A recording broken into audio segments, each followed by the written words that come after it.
Probably, I don't know what our attendance was, but my guess is it's between 20 and 30. The last interviewee we had, or I don't know why we required them to do this, but we asked student pastors in many cases to come to try out at Liberty.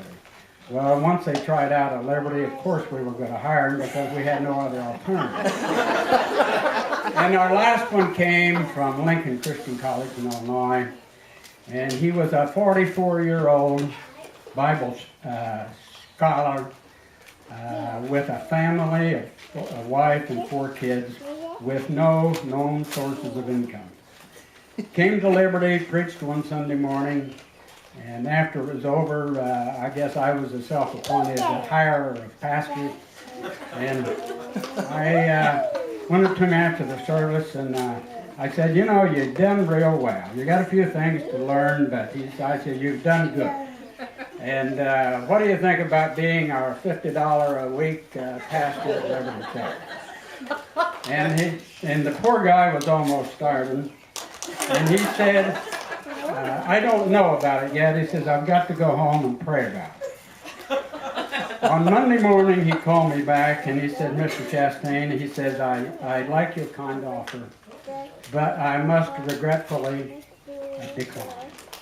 And that drove me through the floor. I said, here's a guy with no job, no future as far as financial future. He has a family to feed. Even God does not want him to come to Liberty Church. That may have been my low point in the pastor's church. But then the miracle happened. I think only a day or two later, I was in a 2-chair barber shop, and sitting next to me getting a haircut was a guy by the name of Richard Huseman, which many of you know or remember. Dick had passed on a number of years ago. And I was lamenting about the problems of Liberty Chapel, and he said, you know, he was Ted, you remember, we president of the board probably, or chairman of the board at Youngsville. And he said, why don't you try this outfit called Village Mission? And he said, we've been with them, and I don't recall how long, but he says it's really been satisfactory. And, well, he might have said something better than satisfactory, but that was all I was looking for. I was looking for the lowest common denominator. And we contacted him, and I really held out very little hope.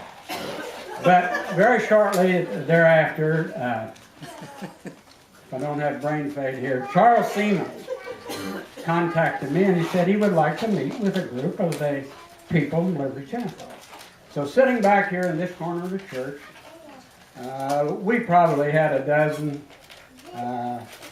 people there that night, and we talked with Charles. And really, at that point, I did not think we were impressing him very well. But he said at the end of that, he says, we've got a young couple in Iowa that want to be closer to Tennessee. Well, you know, that I couldn't figure that out, but anyhow, and they wanted to come to Central Indiana, or they were willing to come to Central Indiana. And my guess is, Alan, that this was the fall of '82. Maybe even as late as the winter of '82, '83.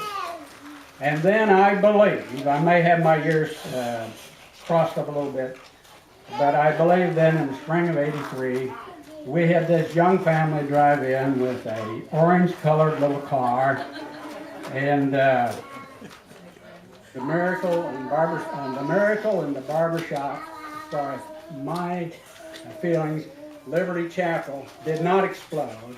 But Liberty Chapel started its slow, onward, upward, and forever growth. So this is where we're here today. Now I'm going to start my prepared remarks.